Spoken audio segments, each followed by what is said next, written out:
Why is everyone so obsessed with closed cell spray foam? Should they be? And is there something else they should be considering? Let's talk about it.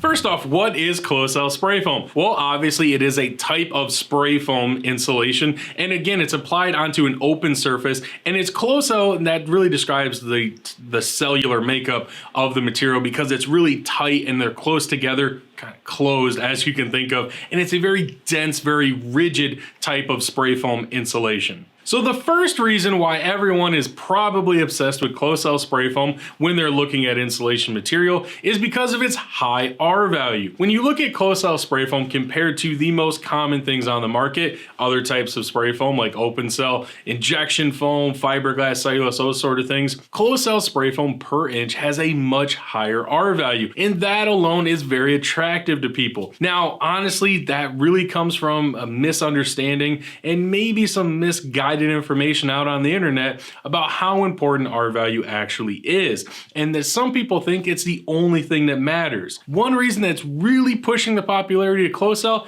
is its high R value. And the second reason why people are probably obsessed with closed cell is because they hear it adds structural integrity to their building. Now, for some types of buildings, this may actually be a factor. If you have a shed, a garage that's not attached to the house, or a pole barn, something like that, then maybe closed cell is actually adding some structural integrity, especially with a pole barn where you just have that steel siding. But when you're thinking about a residential project, a house, you gotta remember, most of the time we're framing houses with wood. That is your structure. If you've ever heard of a load-bearing wall or a load-bearing frame or something like that, it's because that's where your structural integrity is coming from when you're building a house. Now, there are other components that you can add to your house that may add to that. You gotta remember, closed cell spray foam is not adding a ton of structural integrity to your typically framed residential home. In some aspects, could it? As I said, sure. But when you think about it for a residence,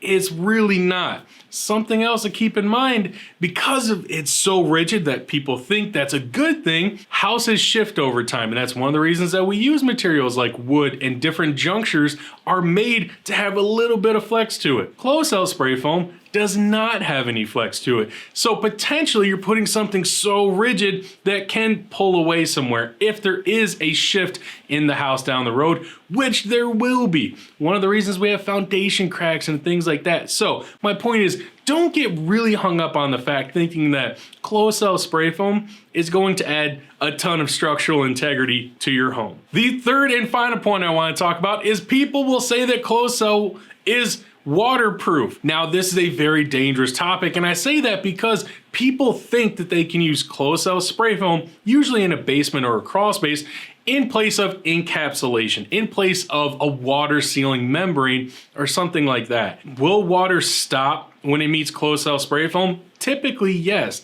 That's not what it's designed for. And we have seen many homes where someone tried to do this and it failed and caused more problems. Closed cell spray foam is not designed to be a water sealing membrane. It's not designed to fix or repair your foundation if there's cracks or anything that needs to be repaired. So keep that in mind. Can closed cell stop water from coming into your house? Yes. That's not always a good thing. This is a secondary effect that can be a benefit, but it's not what it's designed for and should not be what closed cell spray foam is used for.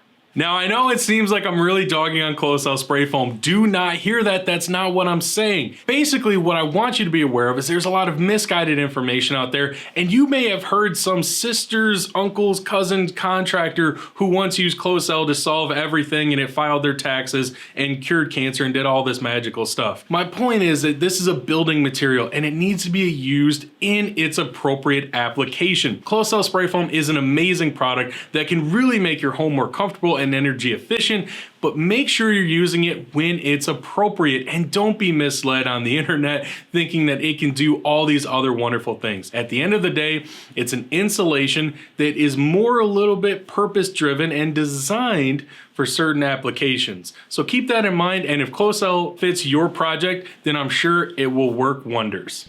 If you want to learn more about closed cell insulation or other types of insulation, click the link below, go to our learning center where we have all types of articles, blogs, and videos about everything building science related. This is the Professor of Foam reminding you that building is a science.